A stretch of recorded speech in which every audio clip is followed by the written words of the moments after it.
Heureux ceux qui entendent les paroles de la prophétie de la part de Jésus-Christ, le témoin fidèle, le premier-né des morts, le prince des rois de la terre.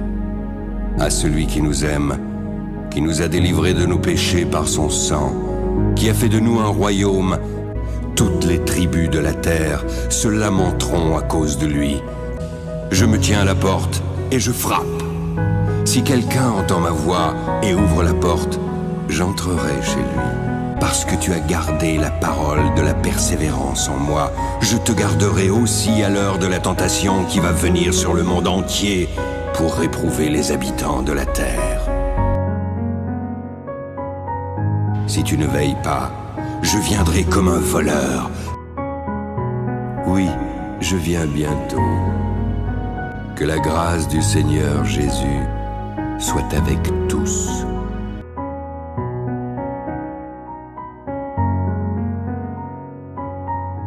Bonjour à tous, j'espère que vous allez bien, moi ça va très très bien. On se retrouve aujourd'hui donc sur une nouvelle vidéo. Nous allons aujourd'hui parler du sujet qui divise beaucoup, en fait, vraiment un sujet très, on va dire, controversé, le sujet de Noël. Alors Noël, est-ce qu'un enfant de Dieu, est-ce qu'un chrétien né de nouveau peut-il fêter cette fête? Quelles sont ses origines? Il est important de savoir et connaître l'origine des fêtes. Dieu veut également que nous nous informions de ces choses-là, afin de ne pas participer à tout et n'importe quoi. Et nous allons voir aujourd'hui en détail quel impact spirituel a cette fête de Noël, qu'est-ce que nous célébrons lorsque nous la pratiquons. Alors il faut comprendre une chose déjà, c'est que la parole de Dieu nous dit que la vérité vous affranchira. Donc cette vérité nous rendra libres, nous permettra de connaître la volonté de Dieu, et le Saint-Esprit vraiment nous guide à chaque fois lorsque nous avons envie de prendre une décision. Nous pouvons faire des choses un certain jour et faire autre chose le lendemain parce que Dieu nous aura convaincus. La parole de Dieu nous dit également que Dieu suscite en nous son bon vouloir et le faire. Donc il met en nous, voilà, sa volonté, tout simplement par son esprit. Alors, l'origine de la fête de Noël. Alors, avant toute chose, j'aimerais aussi faire une petite parenthèse pour vous dire que ce que je vous dis dans cette vidéo, c'est mon propre avis que j'ai pu méditer, que j'ai pu regarder à la lumière des Écritures.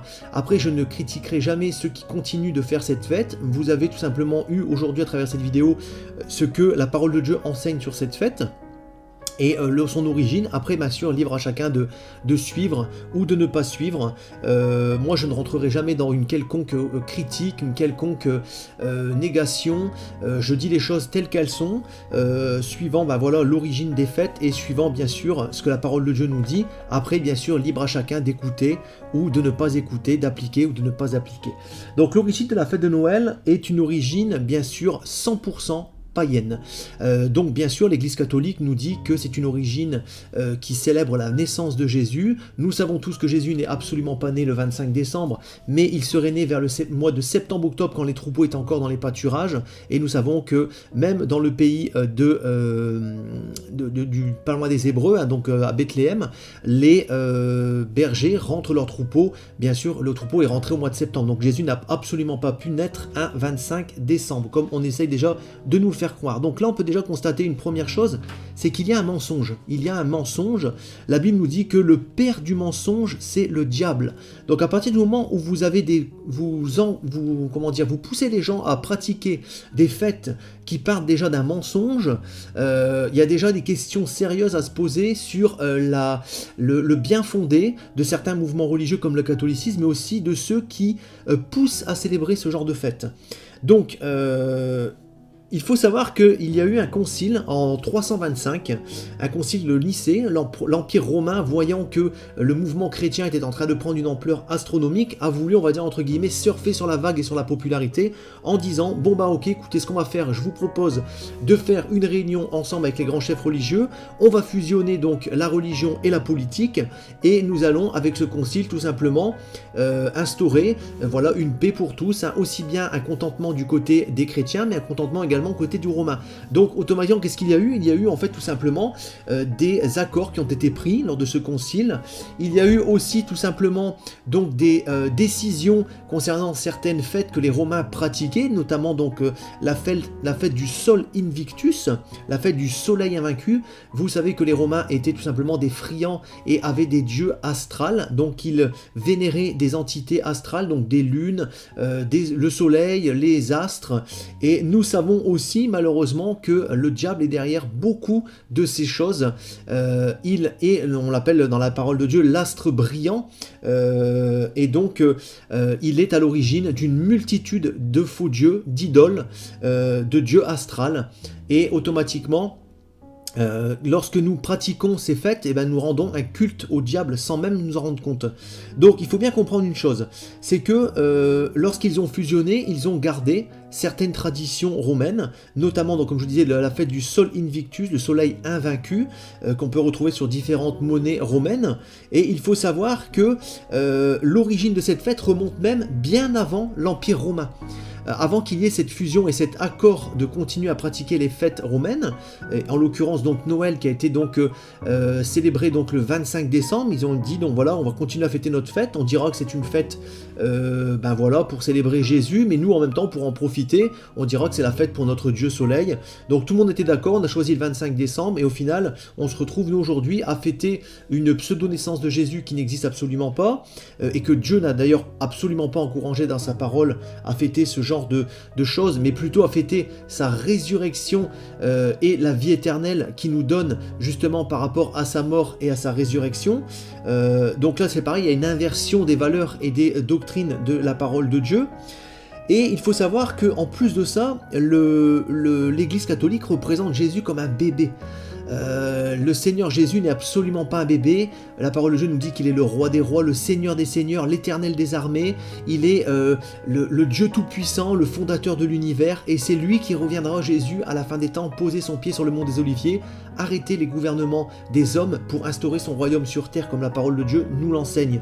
Donc il faut bien comprendre que ce n'est absolument pas normal de fêter la naissance de Jésus. Ce n'est absolument pas biblique et ça n'honore absolument pas Dieu, sachant que nous devons avant tout fêter donc sa résurrection et sa mort sur la croix, bien sûr son sang qui a coulé pour laver les péchés du monde entier et qui nous donne justement la possibilité, lorsque nous l'acceptons, d'avoir la vie éternelle. Donc ça c'est un cadeau vraiment incroyable du Seigneur, c'était le plan de Dieu avant même la fondation du monde, et le fait de pratiquer ce genre de fête comme la fête de Noël, c'est quelque chose qui n'est pas forcément bon.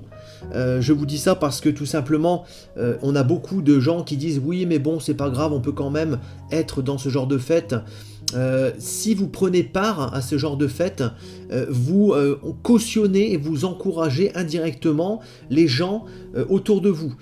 Il faut savoir aussi que lorsque vous prenez part à ce genre de fête, vous pouvez dire, les gens peuvent dire ah bah oui bon bah au final Dieu accepte un peu pas mal de choses et au final bon, on peut faire des compromis. Dieu ne fait pas de compromis. Il faut savoir que nous avons un Dieu d'amour mais également un Dieu de justice, et Dieu ne fait pas de compromis. Dieu est clair, il donne une directive. Si on s'en détourne ou si on s'éloigne de cette directive, nous prenons le risque de nous égarer et de nous mettre à défaut avec le Seigneur. Donc, l'empereur Constantin, comme je vous le disais au Concile de Nicée, donc, a fusionné avec l'Église catholique pour justement créer pas mal de fêtes que nous retrouvons aujourd'hui, des fêtes qui sont complètement dérivées du paganisme, donc de la culture païenne, et qui sont absolument pas de Dieu. Vous savez que le diable a créé une multitude de faux dieux, hein, il a créé depuis l'Égypte une multitude de faux dieux, de fausses entités pour remplacer le Seigneur dans le cœur des hommes, et ça a commencé avec les dieux égyptiens, ça a continué donc avec Baal, du temps des Hébreux, où les gens faisaient même des sacrifices d'enfants par le feu, et ils faisaient des entailles dans les bras pour faire couler leur sang, pour demander des faveurs à ces faux dieux. D'ailleurs, ils n'avaient jamais de réponse. On peut retrouver ces choses-là dans la prophétie du prophète Élie, où Dieu est intervenu pour montrer sa puissance aux hommes quand le prophète Élie l'a invoqué, mais par contre, il n'a absolument... les gens n'ont jamais eu de réponse de ces faux dieux, notamment Baal, où ils étaient 450 prophètes à invoquer le Seigneur, à invoquer leur Dieu, et il n'y a pas eu de réponse. Donc comprenez bien une chose, c'est que le diable est très rusé, et il met en place des choses de façon très subtile subtile, très discrète. Vous allez voir que ça va même plus loin que ça. La fête de Noël est vraiment quelque chose vraiment d'incroyable. Parce que ça remonte même avant l'Empire romain. L'Empire romain est une continuité en fait de ces traditions, mais la fête de Noël a pour origine le premier rebelle qui s'est levé contre Dieu, c'est-à-dire Nimrod, le fondateur, le roi de Babylone, celui qui a créé donc avec sa mère un premier gouvernement mondial unique où il disait que il était le roi, il était le Dieu de cette terre. Plus besoin d'avoir un Dieu, plus besoin d'avoir une croyance, c'est lui le Dieu. Et qu'est-ce qui s'est passé lorsque Nimrod est mort à l'âge très jeune, il est mort vers une trentaine d'années, sa mère, pour continuer à mettre en place ce mythe de Nimrod comme étant un homme Dieu, elle a dit tout simplement qu'il était parti rejoindre son astre, le soleil, et qu'il était tout simplement le dieu soleil. Donc il faut bien, en cachant son corps, il faut bien comprendre que cette tradition du dieu soleil, qui a continué donc à être enseignée durant les centaines d'années qui ont suivi et qui s'est fêtée encore pendant l'Empire romain, se fête aujourd'hui encore grâce à cette fête de Noël.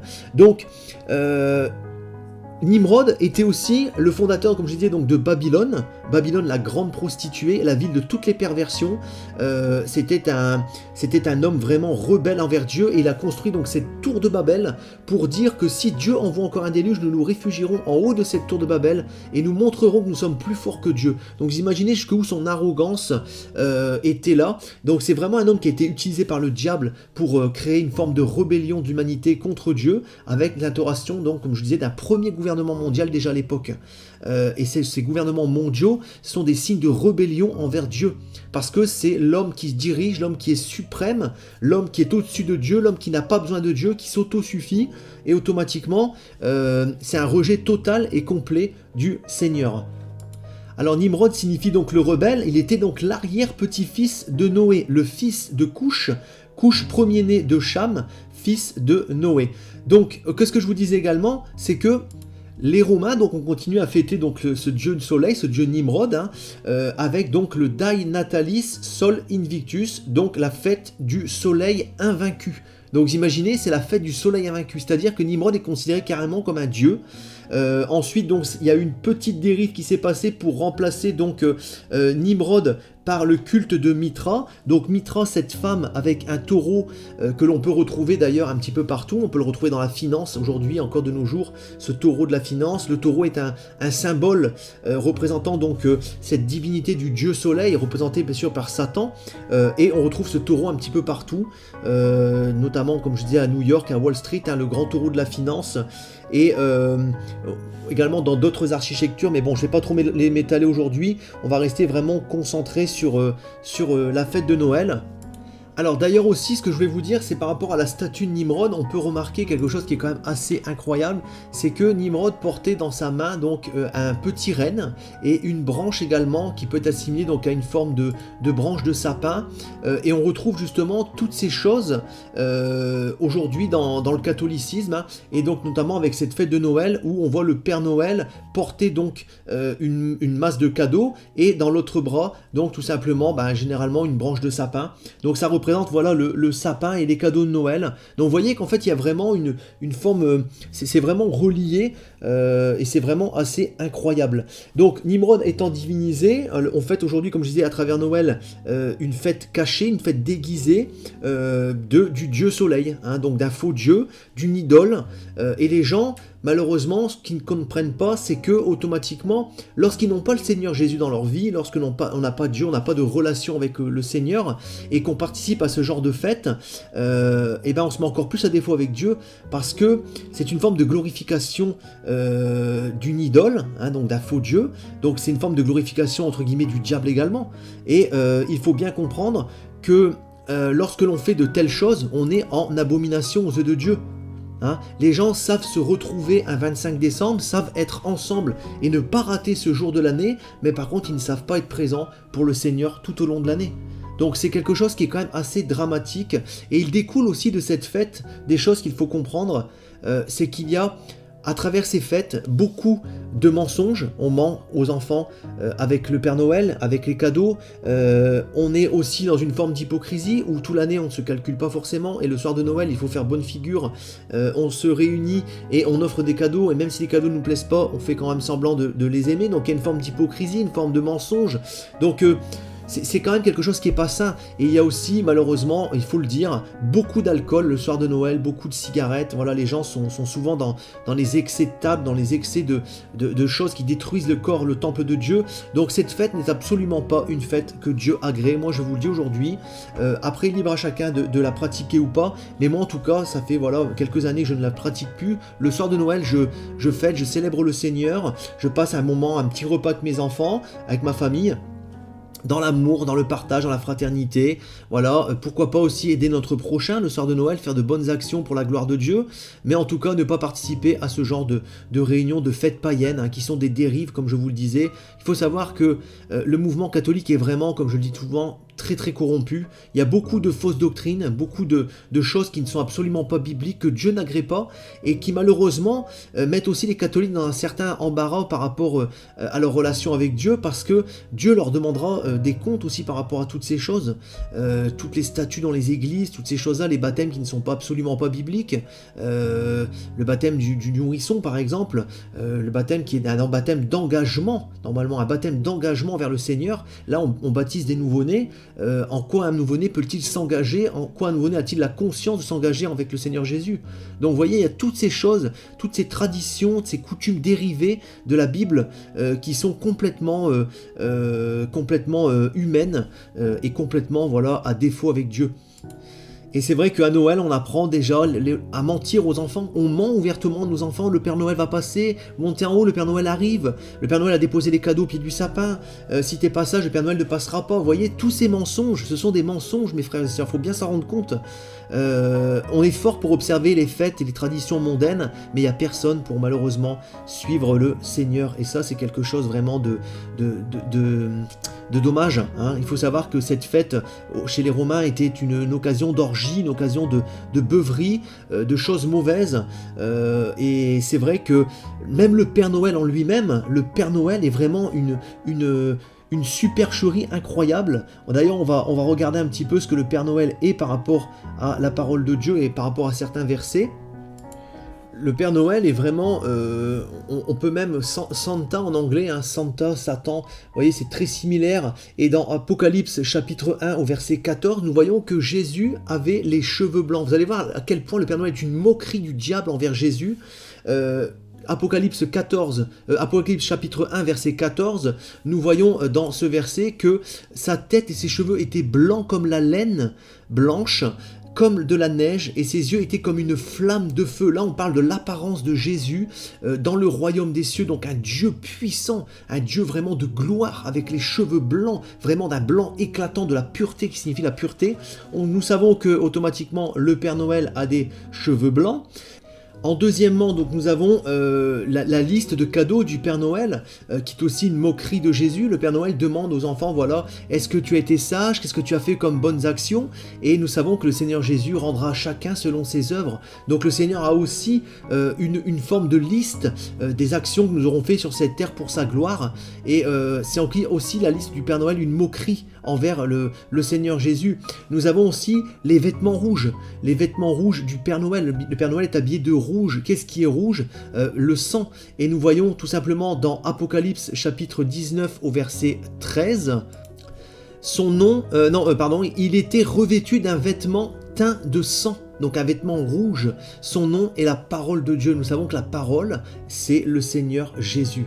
Et nous allons terminer également donc dans un autre verset, ce qu'on peut rajouter aussi donc à la liste des bonnes œuvres, Apocalypse 20 verset 15, quiconque ne fut pas trouvé inscrit dans le livre de vie fut jeté dans les temps de feu. Donc là on parle du jugement final où Dieu jettera les pécheurs, ceux qui auront refusé son amour, qui auront rejeté donc le plan du Seigneur à travers Jésus-Christ.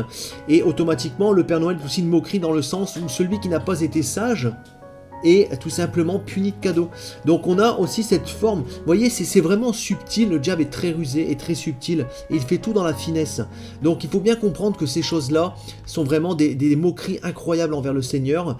Ce n'est pas fini, vous allez voir aussi ce que Dieu maintenant pense de ces fêtes païennes, de ces fêtes mondaines.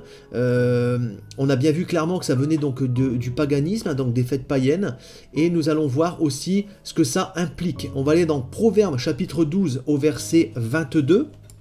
Donc là, ça parle tout simplement du mensonge. Les lèvres fausses sont en horreur à l'Éternel, mais ceux qui agissent avec vérité lui sont agréables. Donc lorsque nous proférons des mensonges à nos enfants, nous sommes en horreur à Dieu. Et automatiquement, qui ne ment pas le soir de Noël pour les cadeaux aux enfants ? Et bien ça, c'est une question à se poser. Vous qui fêtez peut-être encore Noël, posez-vous la question de savoir est-ce que vous mentez à vos enfants le soir de Noël ? Et n'oubliez pas que le père du mensonge, c'est le diable. Le père du mensonge, c'est le diable. Donc celui qui ment, qui se livre de façon volontaire au mensonge, a pour père non pas Dieu, mais le diable. C'est clair, c'est net, c'est précis. La parole de Dieu est vraiment très très claire sur ce point. On peut regarder un autre verset dans les psaumes, psaume 101 au verset 7.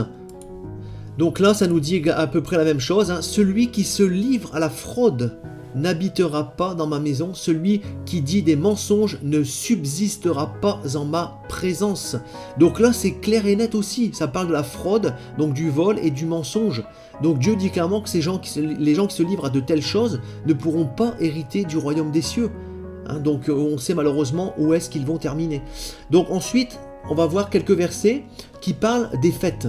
Donc parce que les fêtes, le Seigneur en a déjà parlé dans sa parole, nous allons commencer par un premier chapitre dans Marc chapitre 7 du verset 8 à 9, où là le Seigneur nous dit clairement « Vous abandonnez le commandement de Dieu et vous observez la tradition des hommes. » Il leur dit encore « Vous anéantissez fort bien le commandement de Dieu pour garder vos traditions. » Dieu nous dit clairement qu'au final les gens abandonnent ce soir-là Dieu est mis de côté. Et on participe à des fêtes païennes, on participe à des traditions d'hommes, on met le Seigneur vraiment de côté, on l'abandonne, et ça ne plaît pas à Dieu. Ça ne plaît pas à Dieu. Vous voyez, la parole de Dieu est vraiment très claire, et nous dit clairement, vous abandonnez le commandement de Dieu, et vous observez la tradition des hommes. C'est ce que nous faisons le 25 décembre, lorsque nous fêtons ce genre de fête complètement païenne et complètement anti-biblique. Et comme je vous le disais, ces genres de traditions, ce genre de décoration de sapin a toujours existé, même du temps des Hébreux, avant même la venue du Seigneur Jésus sur cette terre. On voit dans Jérémie chapitre 10 du verset 2 à 5, « Ainsi par l'Éternel, n'imitez pas la voix des nations. » Dieu nous le dit clairement, ne pas imiter la voix des nations, et ne craignez pas les signes du ciel, parce que les nations les craignent. Les nations ont peur parfois quand ils voient des signes dans le ciel. Nous savons que ce sont les signes du Seigneur qui préparent son retour. Après, il nous dit quoi ? Car les coutumes des peuples ne sont que vanité. Les coutumes des peuples, donc les coutumes, par exemple les fêtes païennes, ne sont que des choses inutiles, vanité. On coupe le bois dans la forêt, regardez bien la similitude avec le sapin de Noël, on coupe le bois dans la forêt, la main de l'ouvrier le taille avec la hache, on l'embellit avec de l'or et de l'argent, on le fixe avec des clous et des marteaux pour qu'il ne branle pas, pour pas qu'il s'effondre.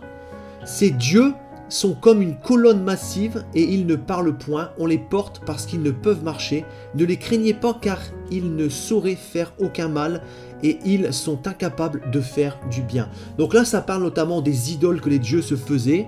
Et moi, je vous dis aussi aujourd'hui que le fait de mettre un arbre de Noël chaque année, de façon répétée, et de ne pas manquer cette base, de savoir être présent pour cette fête, c'est une idole aux yeux de Dieu. On le voit bien, l'arbre coupé dans la forêt, l'arbre est taillé à la hache, l'arbre est posé pour pas qu'il tombe, on l'embellit avec de l'or et de l'argent. C'est ce qu'on fait chaque année avec un sapin qui représente une forme d'idole aux yeux de l'Éternel. Donc, il faut bien prendre conscience de ces choses-là, mes frères et sœurs, c'est vraiment très très important. On continue donc avec un autre verset dans Ézéchiel chapitre 8 du verset 12 à 13. Donc là, ça nous parle en fait du Seigneur qui a montré donc au prophète Ézéchiel ce que faisaient les anciens de la maison d'Israël dont Dieu avait horreur. Donc le Seigneur dit donc, et il me dit, fils de l'homme, vois-tu ce que font dans les ténèbres les anciens de la maison d'Israël, chacun dans sa chambre pleine de figures, car ils disent, l'Éternel ne nous voit pas, l'Éternel a abandonné le pays. Et il me dit, tu verras encore d'autres grandes abominations qu'ils commettent. Donc là, ils étaient en fait, on va dire, devant des formes d'idoles, des formes des petites statuettes, des choses comme ça. Et il faut savoir qu'aussi nous avons des petits anges, des petites choses comme ça, des petits rennes, lorsque nous mettons ça pour les fêtes de Noël, et le sapin bien sûr, hein, le sapin. Et Dieu nous dit bien dans ce passage que c'est une grande abomination à ses yeux. Les gens ne fêtent pas la gloire de Dieu, ne fêtent pas la résurrection du Seigneur Jésus, ne fêtent pas la vie éternelle que Dieu a donnée, pourtant à un prix très cher à la croix, mais par contre savent se réunir pour une fête complètement païenne et s'offrir des cadeaux. C'est quand même dommage. Nous pouvons nous faire plaisir des petits cadeaux tout au long de l'année. Nous pouvons tout simplement nous réunir pour un repas de famille avec amour. Dieu n'est pas contre ces choses, absolument pas. Dieu est pour l'amour et le partage. Mais Dieu, lorsque nous ne sommes pas en harmonie avec le Seigneur, et même si nous le sommes, lorsque nous participons à de telles fêtes qui vénèrent, lorsque nous remettons le nez dans les cultures anciennes, qui vénèrent des dieux soleils, qui sont eux-mêmes assimilés au diable, hein, à des faux dieux, nous savons que nous ne pouvons pas plaire au Seigneur. Donc bien sûr, comme je le dis, voilà, libre à chacun d'écouter, de mettre en pratique ou pas. Mais c'est quelque chose qui pour moi, que je ne fais vraiment plus Noël parce que c'est quelque chose qui me met à défaut avec Dieu. Je le ressens vraiment au fond de mon cœur. Et voilà pourquoi depuis plusieurs années je ne pratique plus cette fête. On va continuer donc avec un dernier verset, donc dans 2 Timothée chapitre 4 au verset 3. Donc là nous dit... Car il viendra un temps où les hommes ne supporteront plus la sainte doctrine, mais ayant la démangeaison d'entendre des choses agréables, ils se donneront une foule de docteurs selon leurs propres désirs. Vous savez, malheureusement, il y a beaucoup de gens qui arrangent la parole de Dieu à leur sauce, qui ne veulent pas abandonner certaines traditions, certaines fêtes païennes, et qui disent, bon bah oui, mais c'est pas grave, on fête la naissance de Jésus, on fait pas de mal, on se réunit pour la famille. Non, Dieu ne voit pas les choses comme ça. À partir du moment où vous vous réunissez, vous embellissez un sapin, et que vous célébrez ça chaque année, vous rentrez dans une forme d'idolâtrie, et il faut bien comprendre que il y a beaucoup de personnes qui ne veulent pas recevoir la vérité de la sainte doctrine du Seigneur Jésus, pour pouvoir continuer à suivre les gens qui disent bon c'est pas grave, vous pouvez quand même fêter ces fêtes. Donc faites attention mes frères et sœurs, faites attention à ces choses, parce que c'est voilà, le diable, comme je vous le dis, hein, est vraiment dans la subtilité et dans la ruse. On termine donc sur 2 derniers versets que nous allons voir donc dans 2 Corinthiens chapitre 6 du verset 16 à 18, où là le Seigneur nous dit: quel rapport y a-t-il entre le temple de Dieu et les idoles? Car nous sommes le temple de Dieu vivant, nous sommes, notre corps est le temple du Saint-Esprit de Dieu. Comme Dieu l'a dit, j'habiterai et je marcherai au milieu d'eux, je serai leur Dieu et ils seront mon peuple. C'est pourquoi sortez du milieu d'eux et séparez-vous, dit le Seigneur, ne touchez pas ce qui est impur et je vous accueillerai. Je serai pour vous un père et vous serez pour moi des fils et des filles, dit le Seigneur Tout-Puissant. Dieu nous fait la promesse de nous aimer, d'être avec nous, si nous ne mélangeons pas avec les coutumes païennes, avec les choses du monde, avec les choses que les païens fêtent. Et Dieu nous dit aussi de nous éloigner les gens qui encouragent, les gens religieux, qui encouragent à participer à ce genre de fêtes. Donc aujourd'hui le mouvement catholique encourage à participer aux fêtes de Noël, mente en disant que c'est la naissance du Christ, représente toutes sortes de statues, toutes sortes des petits anges, les crèches, toutes ces choses-là, qui sont des choses que Dieu n'aime pas, que Dieu n'agrée pas. Dieu nous a bien dit de ne faire aucune représentation de ce qu'il y avait sur terre comme dans le ciel. Est-ce que lorsque nous faisons une représentation de Jésus, nous ne sommes pas justement à défaut avec cette parole où Dieu nous dit aucune représentation de ce qu'il y a dans le ciel, ni sur la terre, ni dans les eaux. Lorsque nous représentons un ange, lorsque nous présentons la Vierge Marie, lorsque nous présentons le Seigneur Jésus, nous transgressons ce que Dieu nous a dit. Donc, attention mes frères et sœurs, Dieu nous encourage à ne pas nous mélanger, à sortir justement de ces fausses religions, de ces mouvements religieux complètement corrompus, et Dieu nous accueillera, et bien sûr nous aurons la paix et la joie avec lui.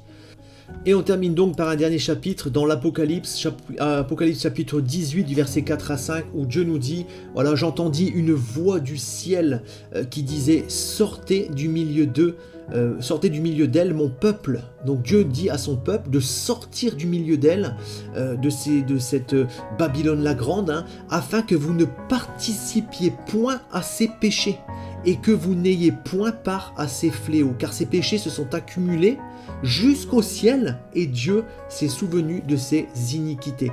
Donc on voit qu'il découle de Babylone jusqu'à l'heure d'aujourd'hui où je vous parle, des fêtes païennes, des cultes à des idoles, des cultes à des faux dieux, des dieux soleils que le diable a mis en place et qu'il a utilisé par le biais de personnes, notamment par les peuples romains, par Nimrod et par la mère de Nimrod qui a divinisé cet homme. Et on voit qu'aujourd'hui Dieu nous dit dans l'Apocalypse 18, donc qui est quand même la fin du livre de la Révélation, de ne pas nous mélanger et de sortir du milieu de ces fausses religions, de ces religions corrompues, de ces fêtes païennes, afin de ne pas prendre part à ces péchés et à ces fléaux. Donc n'oubliez pas que nous sommes la lumière du monde, nous devons montrer l'exemple et l'amour du Seigneur. On peut se servir de cette fête de Noël pour faire des choses pour la gloire de Dieu, mais en tout cas, installer un sapin et participer pleinement à ces fêtes de Noël de façon complètement mondaine et avec des gens qui ne sont pas convertis, moi je pense clairement, d'après ce que la parole de Dieu nous enseigne, que vous vous mettez à défaut avec le Seigneur. Donc moi je vous encourage personnellement à ne plus célébrer cette fête de Noël. Et il faut savoir que voilà, la parole de Dieu est quand même assez claire. On a vu quand même des versets qui sont assez éloquents. Maintenant, libre à chacun de faire ce qu'il souhaite, bien sûr. Moi, en tout cas, personnellement, je ne pratique plus cette fête.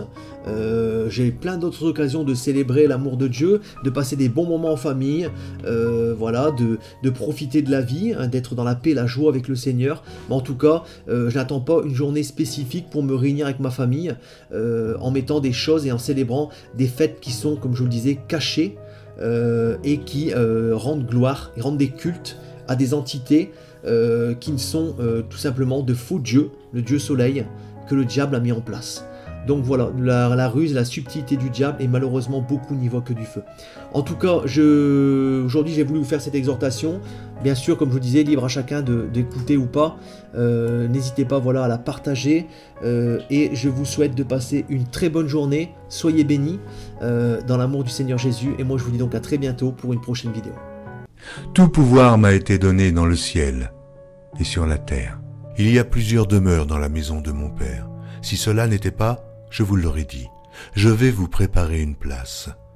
Et lorsque je m'en serai allé et que je vous aurai préparé une place, je reviendrai et je vous prendrai avec moi, afin que là où je suis, vous y soyez aussi.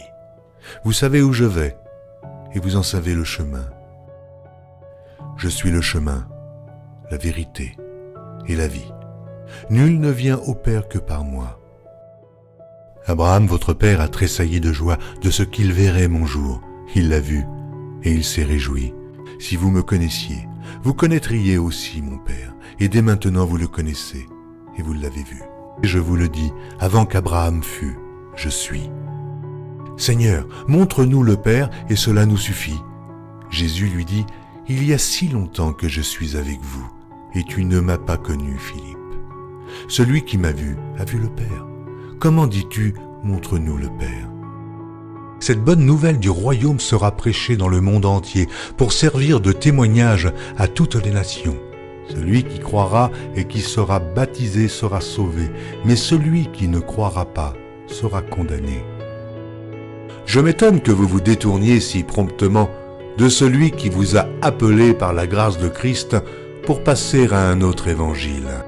Aucun mensonge ne vient de la vérité. Sinon, celui qui nie que Jésus est le Christ, celui-là est l'Antéchrist, qui nie le Père et le Fils. Quiconque nie le Fils n'a point non plus le Père.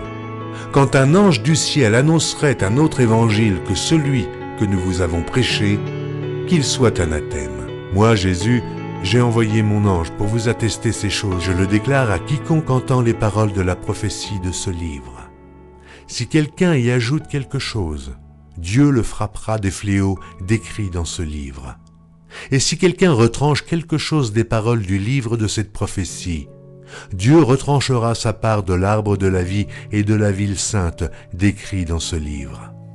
Ces paroles sont certaines et véritables, Et le Seigneur, le Dieu des esprits des prophètes, a envoyé son ange pour montrer à ses serviteurs les choses qui doivent arriver bientôt.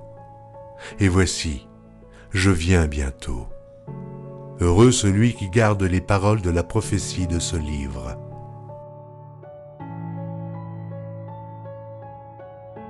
Voici, il vient avec les nuées, et tout œil le verra, même ceux qui l'ont percé.